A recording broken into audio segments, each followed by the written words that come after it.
those seats and make some noise for the Comedy Q. All right. We having a good time? Are you rocking with us? Okay, thank you. Chill out. All right, the comic coming up to stage right now. You've seen her quarantine comedy with Dame Dash. Start clapping right now for Jaclyn Passaro. Let her hear it.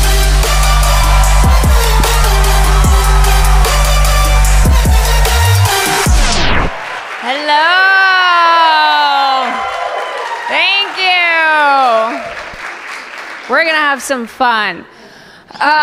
Passaro is my last name. It's a very Italian last name, but everyone in Southern California always thinks that I'm Armenian.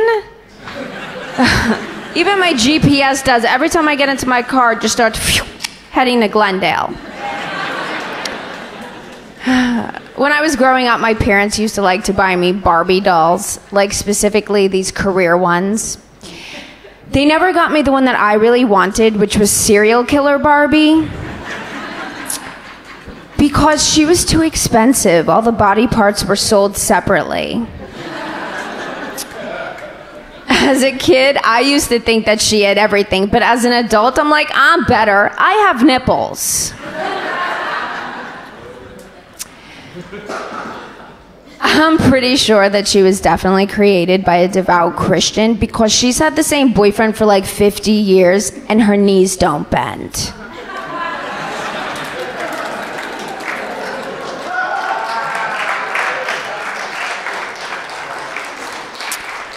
Thank you. I learned a lot from Ken. You know, like he taught me what it's like to pull off a guy's pants and feel disappointed.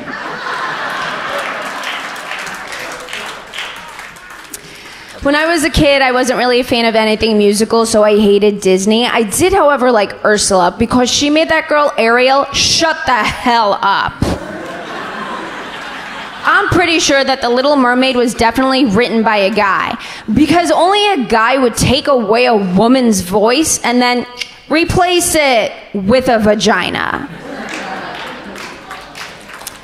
I have an opinion about this. Okay, so I'm pretty sure that Beauty would have never fallen in love with the Beast if he was poor. Like, imagine her sitting in his trailer, like, looking up at the cobwebs, eating ramen, thinking, I love this guy for the inside. Yeah, okay. She totally fell in love with the talking teapots and the castle, and she wanted that life insurance policy. Sleeping Beauty taught me that even if I just lay there, my prince will come.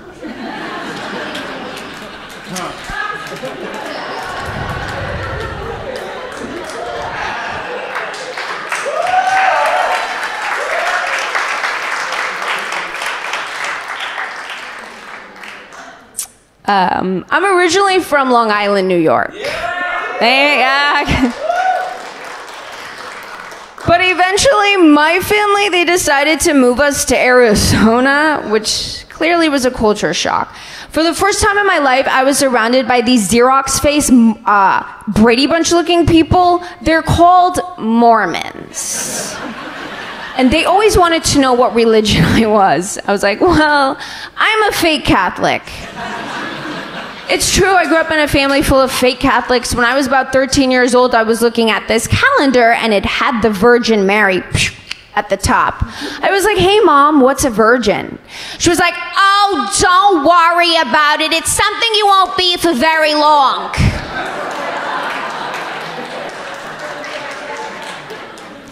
My father has a really interesting opinion when it comes to abortions. He thinks that if the father is a doctor or a lawyer, then it's a baby. But if not, game over. Feel free to try again next time. My family, it seems like ever since they were fresh off the boat, were very bad at being Catholic. My grandpa's sister died when she was like 19 of an illegal abortion. And my mom's uncle had like 5 different wives, so he was just supposed to be Mormon. Wrong religion there, buddy.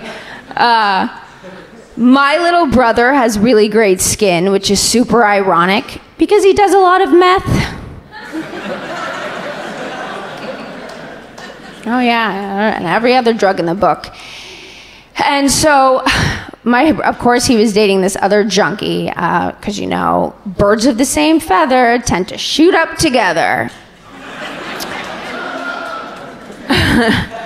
And one time, she went into a Walmart bathroom because she thought she had to pee really badly, but that wasn't the case. Out popped a kid.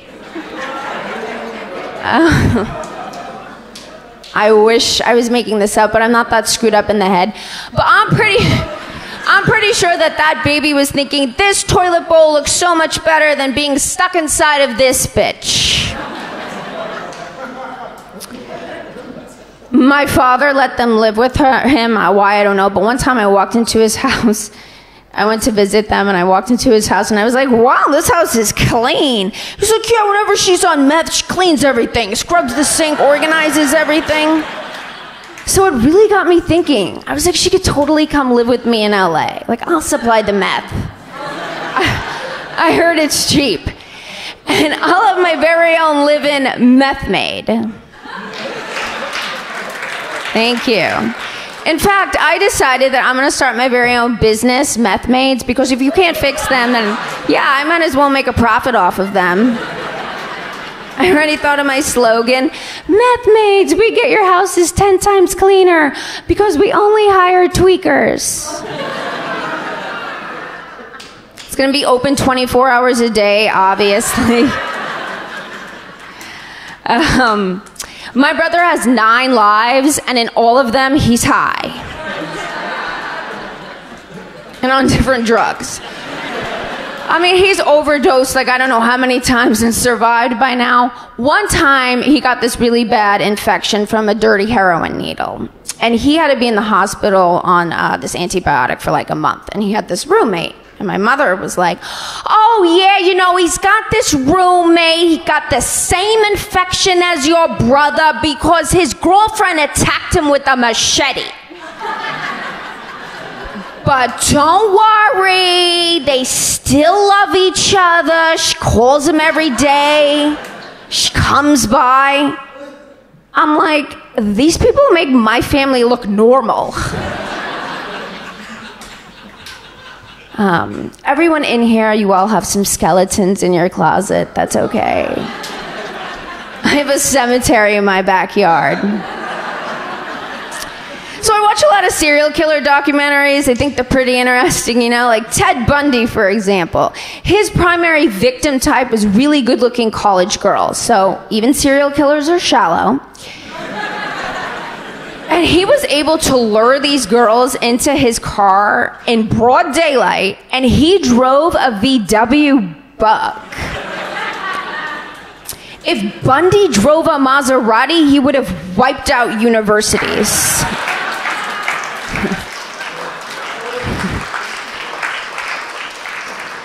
Like, you would have seen bodies all on the side of the road.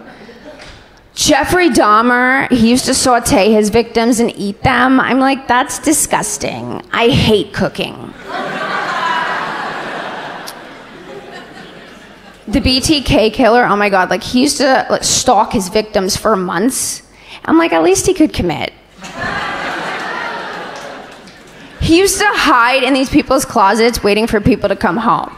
Now here's the thing, this is the 70s. What was he doing that whole time? There was no cell phones. He was literally just chilling in people's closets, waiting for them to come home.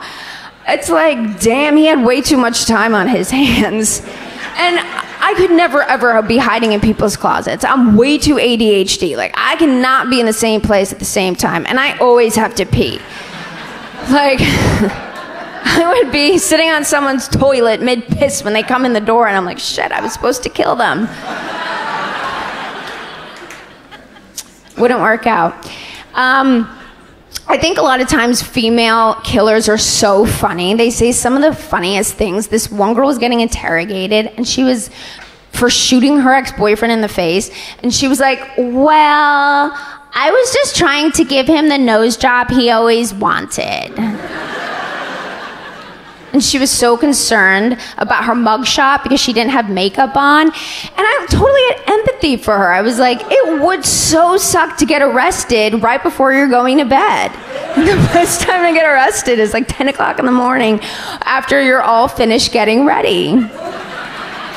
Everyone's gonna see it, so I get it. I actually share my birthday with O.J. Simpson, Jodi Arias, Amanda Knox, the guy from Making a Murderer documentary. All of these people were involved in high-profile, money-making murder trials, where they were the defendant, of course. So I know that if comedy doesn't work out, I got a solid plan B.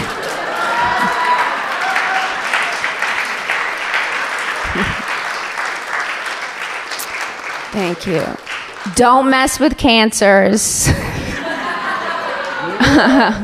Yeah, according to like this fake FBI thing, cancers are the most deadly zodiac sign. We're the craziest.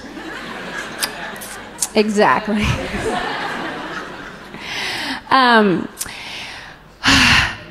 A couple of years ago, I got ghosted, but like I really didn't I didn't care. I wasn't that hurt because this dude was always taking Ambien, and I take Adderall so I could focus on myself.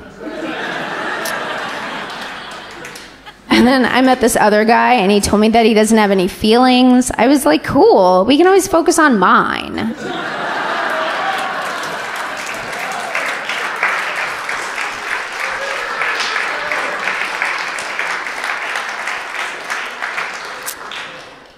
That guy ended up getting married like last year, and at first I was so jealous of her because now she is totally in charge of that life insurance policy.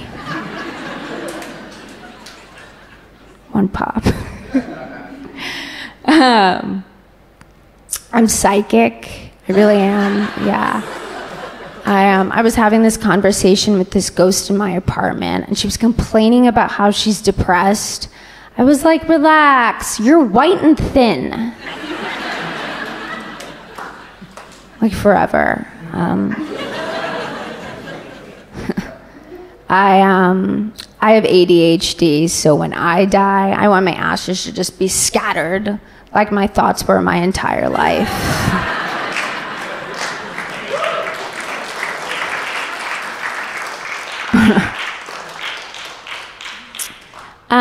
When I was a kid, we used to go to Disneyland, and my mom used to like to complain a lot. She'd be like, oh my God, it's so hot here. God, we gotta wait in line for all these rides.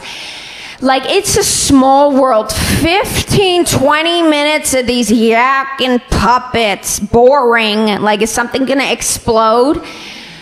My father told us that It's a Small World is such a boring ride. Some guy killed himself on it, and he told us that the hand was still floating in the water, and we should look for it because he heard that the wedding band is still on it, so it's probably worth money.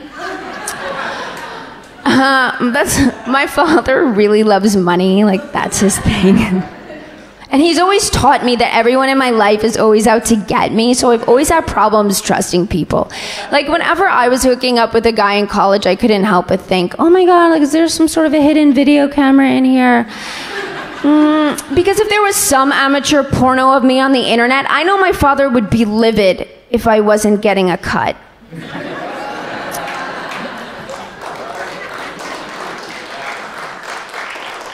Thank you. So you guys have been great, so I'm going to leave here on a really soft note. If I were going to commit suicide, I would definitely go to the tallest building in Beverly Hills and throw myself off so I can land on someone rich, make my father proud.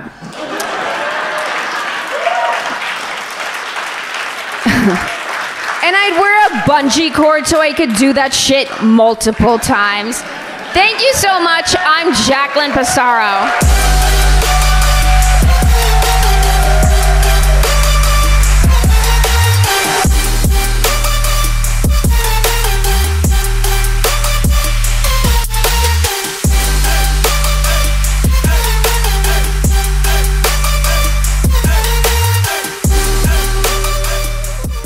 This has been a Funny Media Group production.